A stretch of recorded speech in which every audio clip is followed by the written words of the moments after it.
Imagine finding your ancestor's home on a map from 1910. Not just the street or the village, but the actual property outline. In family history, it is easy to become focused on names and dates. But for me, the real story often begins with a place, the house your ancestor lived in, the street they walked down, the church nearby, the pub on the corner, the fields, shops and neighbours that made up their world.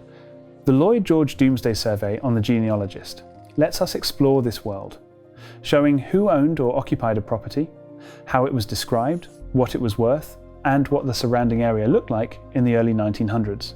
And sometimes it reveals details you would never expect, like a house with electric light powered by water from a nearby mill pond. Renewable energy in 1910? Let's take a closer look. Today we're exploring the 1910 Valuation Office Survey, otherwise known as Lloyd George's Domesday Survey. The Lloyd George Domesday Survey came out of the Finance Act of 1910. The government wanted to tax increases in land value, especially where that increase had been helped by public investment, such as new roads, railways, schools, or other local improvements. But before they could tax any increase, they first needed a starting point. What was every piece of land and property worth in 1910? So, surveyors were sent out to record and value every property and parcel of land in England and Wales. They visited houses, farms, shops, workplaces, fields and estates, creating detailed field books and linking those records to large-scale Ordnance Survey maps. Today, these records exist as a remarkably detailed snapshot in time. For family historians, house historians and local researchers, it can reveal who owned a property, who occupied it, how it was described, what it was worth, and exactly where it appeared on the map.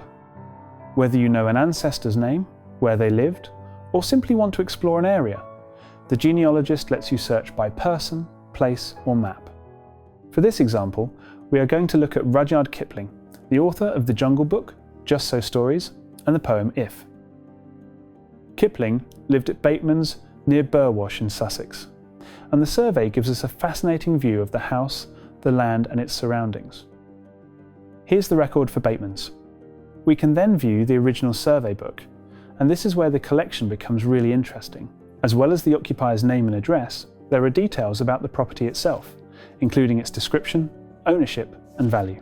In the description, we find a detail that immediately brings the house to life. A detached stone and tile house of Jacobean period, built in 1634. Stone mullioned windows, oak panelled and beamed. Electric light installed, power being supplied by water from mill pond. That is a wonderful example of the kind of unexpected detail these records can reveal. Suddenly, what was originally just an administrative tax survey becomes a fascinating insight into Kipling's life. We discover that he was one of only a couple of thousand households generating electricity at this time, an early pioneer of what would later become known as renewable energy. And your ancestor's record may reveal its own surprises. It might show how the home was described, what land or buildings belonged to it, and the places nearby that shaped everyday life, giving you a richer picture of the world your ancestors knew. But the real power of the Lloyd George Domesday Survey comes when we move from the written record to the map. From the record, we can click straight through to Map Explorer, the genealogist's historic map tool, and see the property pinned on the map from the period. This is not just an approximate location. We can see the actual property outline on the map from the period, and here it is, Bateman's, exactly as it stood over a century ago. The house, the surrounding land, the roads, neighbouring properties, and the wider landscape that Kipling would have known. And now we can start to explore the clue from the record.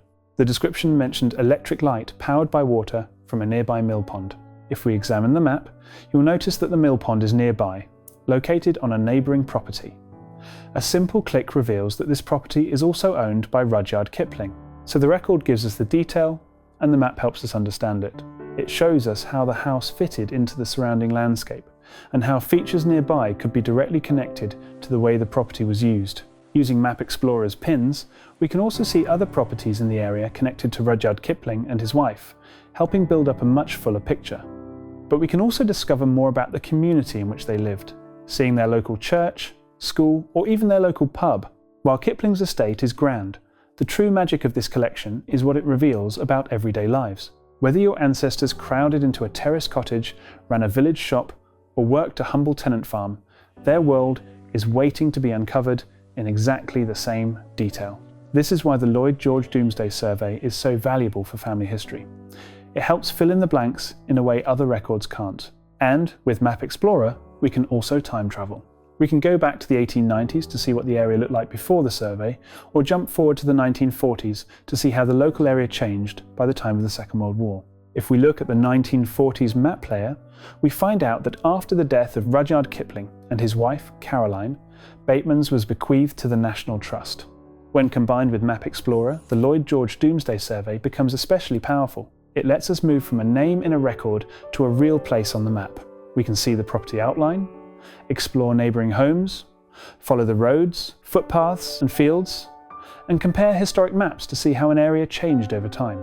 It can also help us rediscover homes that may have since been demolished, renamed, renumbered, or lost through later redevelopment, as happened in many places after the Second World War. In Kipling's case, the record gives us fascinating detail about Bateman's and its water-powered electric light.